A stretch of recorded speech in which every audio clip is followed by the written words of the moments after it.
These are nuanced conversations, and we can't just black and white say, Jesus would have held a BLM sign. Jesus would have walked in the March for Life.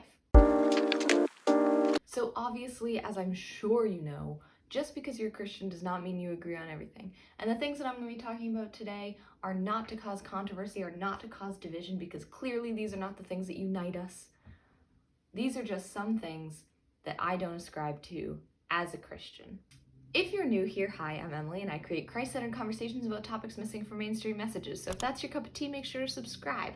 And while you're at it, if you want to follow along with the behind the scenes of my life, you can follow me on my Instagram, which will be linked down in the description box below.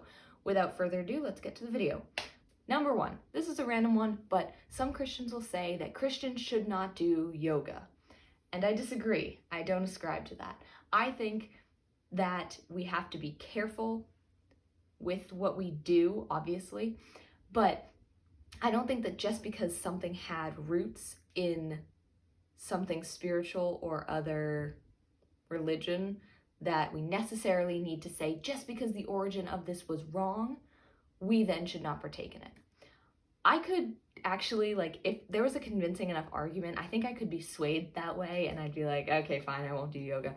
That being said, when I do yoga, I just watch the video and then I mute the person talking, because I don't think it is always helpful to be hearing things about, for example, in school the other day, we were doing these yoga moves and the song was saying, dance for the sun, dance for the sun. I was like, okay, that's a little closer to its original roots of honoring and worshiping the sun gods and stuff. So I was not as okay with that, but I don't think that automatically if you do a downward dog as a stretch, that is somehow sin, or that we should not do that. So I don't ascribe to the fact that just because you're a Christian, that means you can't do yoga. I think you can. I think you just have to do it wisely. Second one, you knew this was coming. I don't ascribe to free will. I will totally go into it. This is like a 3-part series video, not a 15 seconds that I'm going to take to talk about it. But basically, there are many Christians who say that we have the free will, that we are ultimately self-determining. We can choose God, we can choose our actions, and that is determined by us. And I don't agree. I don't see that biblically. I see that God is the sovereign one in control and that we are not. And when our free will comes against God's free will, he will win every single time. I'd be happy to talk about that more sometime, but many Christians say that we have free will, and I say nope. Okay, number 3. This is one that I was questioning about whether I wanted to talk about it or not, but I want to talk about it because I actually think it's important. I don't agree with Christians using Jesus as a pawn for their social justice movement, whatever it may be. And I think, and I'm not trying to make political statements here, but I'm going to use some examples and I'm going to try to use them from both sides. So, for example, one day I was listening to a speech and the person said, Jesus would be out here at these rallies holding a BLM sign. And I thought to myself, I'm not sure about that. Not because Jesus doesn't care about Black people. Obviously, that's not true. That's literally nobody's arguing that. But I don't think we can just see Jesus as a historical figure in the Bible and then take him, put him in our modern context and say, he would support this movement and therefore you should too, Christian. And that's what it comes across as when Christians say, Jesus would have supported this. We have to be very careful with that, because the fact of the matter is we don't know. Jesus was a very shocking person, right? A lot of the religious leaders, a lot of the government officials didn't really know how to deal with him or handle him. I mean, one of the best examples is the religious leaders and the government officials say, should we pay taxes? And the religious leaders are trying to catch him, and so are the government officials, trying to get him to say you shouldn't pay taxes and you should. And he says, what's on the coin? Give to Caesar what is Caesar's and give to God what is God's. And so he just takes this very middle ground. It doesn't please either side. And I didn't mean to start talking about politics. My point is, anyone can do this. I also would not say, Jesus would be out here at these March for Life rallies. Because the thing is, I don't know whether he would be. Because Jesus was so much more concerned so much more concerned with the state of people's souls rather than social justice movements. And so that doesn't mean, if he doesn't hold a Black Lives Matter sign, that doesn't mean that he doesn't care about Black people. If he doesn't march in the March for Life, that doesn't mean that he doesn't care about aborted babies. Obviously, he cares objectively about those two things. But when we try to take Jesus and put him into our modern context and say, he would have sided with me, that's what you're saying. He would have sided with me, not you. Or he would have sided with our cause, so therefore, if you're a Christian, you also need to side with our cause. These are nuanced conversations, and we can't just black and white say, Jesus would have held a BLM sign. Jesus would have walked in the March for Life. Don't do it. Just don't do it. Anyway, that one I'm a little more passionate about. I don't ascribe to that as a Christian. I think it can get very dangerous. This one might be kind of duh, but I don't agree with flirting to convert.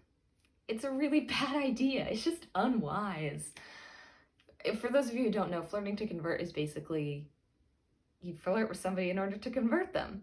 You date somebody who's not a Christian in order to, get them to church.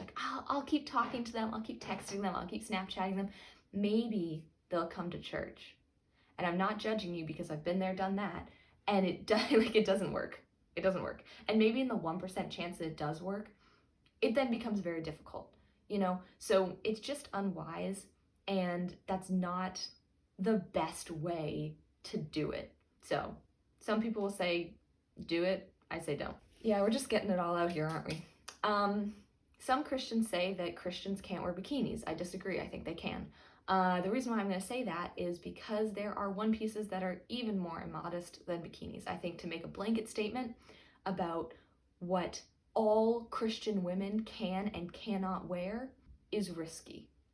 One, people come from different cultural contexts. There are countries in Africa where they do not wear shirts.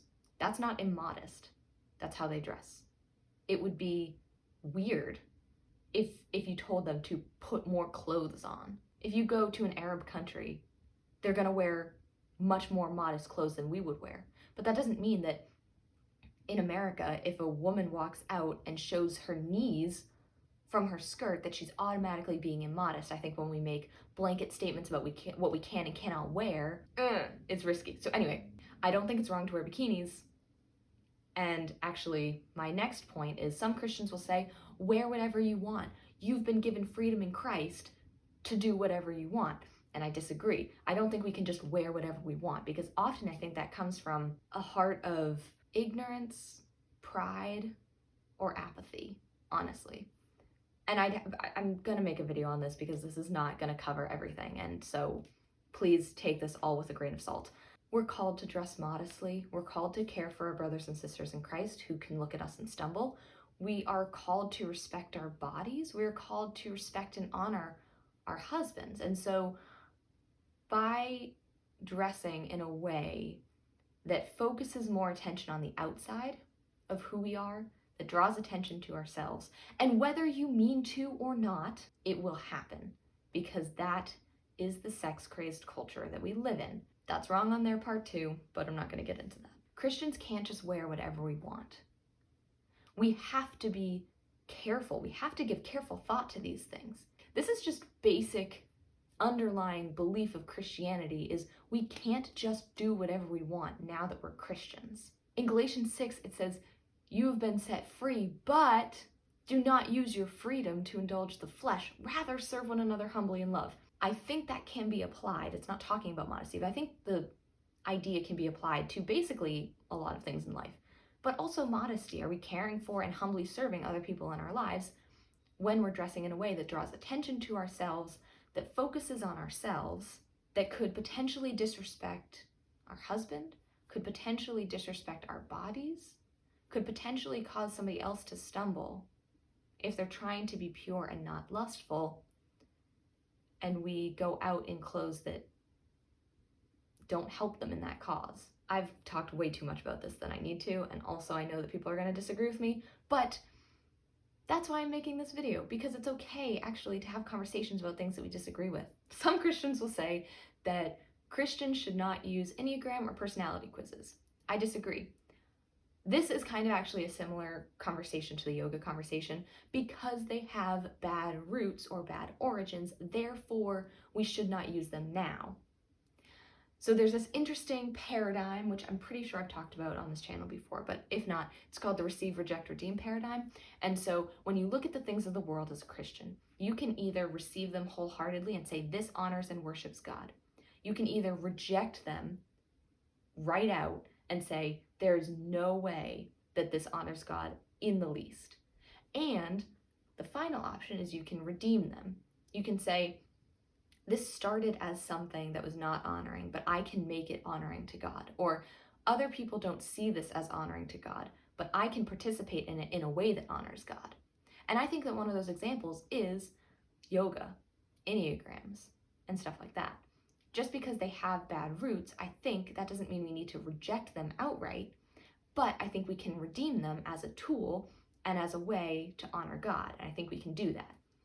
Obviously, we have to be careful with these things. These things don't define us. They don't indicate anything. We can't use them as horoscopes. I think those things are wrong, and those we should reject. But if we reject parts of it and redeem other parts of it, I'm learning more about myself, and that is good. I'm learning more about other people, and that is good. That helps me love and serve them. I think it can be a good thing. All right, second to last one. Some Christians will say that Christians can swear.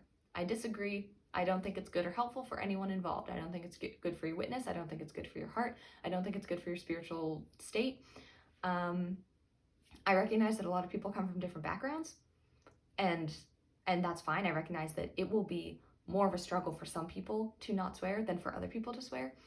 And I don't think, obviously I'm not going to judge someone every time they swear, because that's not my job. That's not my job. But some Christians will make the legitimate argument that it doesn't matter what we say, it doesn't matter the words that we say, they're just words. And I disagree with that. Last point, some Christians, this is way, I feel like I've said this literally every time. I'm like, this is too much, I'll have to make a whole video of this. This is a good idea. Let me know in the comments which one of these you'd love for me to go into more, because I could talk for days. Last one, church to convert, or seeker-friendly churches. I don't agree with those, though many do. I don't think the purpose of church is to bring your non-Christian friends there, have them hear the gospel and be saved. That is a wonderful, wonderful way that God works sometimes, but I think the purpose of the church is to equip the church, like believers, to go out into the world, into their workplaces, into their schools, to evangelize to people, to share the gospel with people, and then to bring them to church. Because I think what happens when we make seeker-friendly churches and when we make ones that are trying to draw people in who aren't Christian, we somehow lose out, I've found, on some of the things that make the Christian church so wonderful. It's a body of believers. When the focus is on making sure that the non-Christians are safe in your community, which we should, sometimes we neglect things. We water things down. We say, oh, maybe I shouldn't share the gospel right now because it might make somebody uncomfortable. Maybe we need to dim the lights in here, because if a non-Christian comes in, they might feel uncomfortable singing. They might feel like everyone's looking at them if the lights are on. That's just such a random one. We're gonna have a big stage and we're gonna have loud music, so you can't hear anybody else. Nobody else can hear you singing. Just sing to the Lord. Then we miss out on community. We miss out on singing together, seeing each other's faces, hearing each other's voices. That's a small thing that I just personally beef with sometimes. I don't think the purpose of church is to convert people. I think the purpose of church is to create Christians and disciples who are equipped to go out into the world and do God's work in the world. Thank you for watching. Make sure to give it a thumbs up if you liked it. Make sure to not give it a thumbs up if you disagreed with it or didn't like it. Just like let me know in the comments below. It'll hurt the algorithm. Anyway, but if you really did like this video, make sure to subscribe and make sure to turn on your post notifications when so that you know whenever I post a new video. Thank you for joining. I'll see you guys next week for another video that might also be spicy.